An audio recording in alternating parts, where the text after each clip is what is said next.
Thank you. Thank you so much to Dr. DeGioia.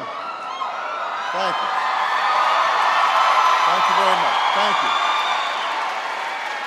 Thank you.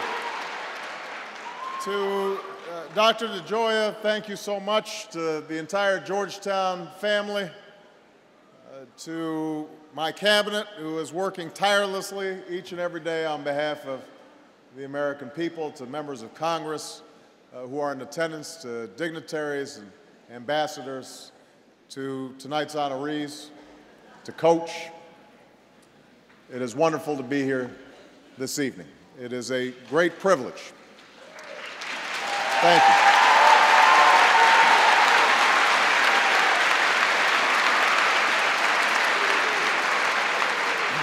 you. It is a great privilege to be with all of you tonight in this place that we set aside to celebrate America's arts. But on this day, we set aside to commemorate an American giant. And it's fitting that we are commemorating the life of the Reverend Dr. Martin Luther King with an evening of song. Because songs played, as all of you know, an important part in the civil rights movement that he led.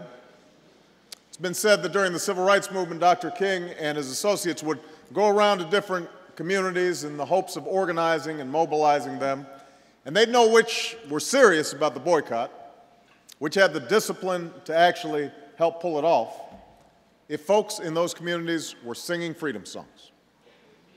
And when he saw young people singing in the face of hostility, he said that's when he first saw the real meaning of the movement. He said it was about the faith in the future. He said that it was based on hope. So I'm pleased to be here tonight to listen to some beautiful music that I think would have made Dr. King share a little extra faith in our future. Of course, as we gather here to celebrate Dr. King's life with an evening of the arts, we're also mindful that this is a difficult time for our people and for our world. You know, across this country, Americans are struggling, and few more than African Americans.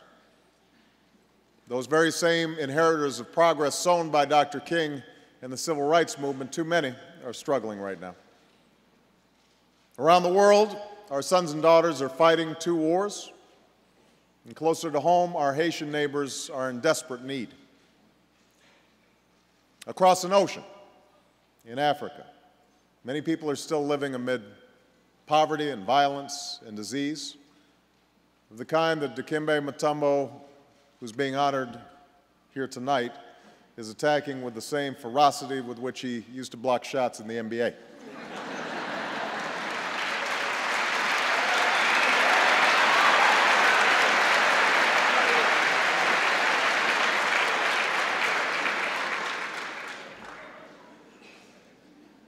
And I want to commend Dikembe on his outstanding leadership in giving back to his nation and his people, and in honoring the life and legacy of Dr. King by doing such extraordinary acts of service. Now, the bottom line is this is a difficult time, but we are here tonight to remember and celebrate a man who inspired a people and a nation to overcome another difficult time. That's why they sang, "We shall overcome," because it was hard. There was something to overcome. We're all very familiar, of course, with the speech Dr. King delivered from the steps of the Lincoln Memorial in the late summer of 1963. And we're all familiar with the booming voice echoing across a sea of people from all corners of the country. We're familiar with the dream he described to a nation.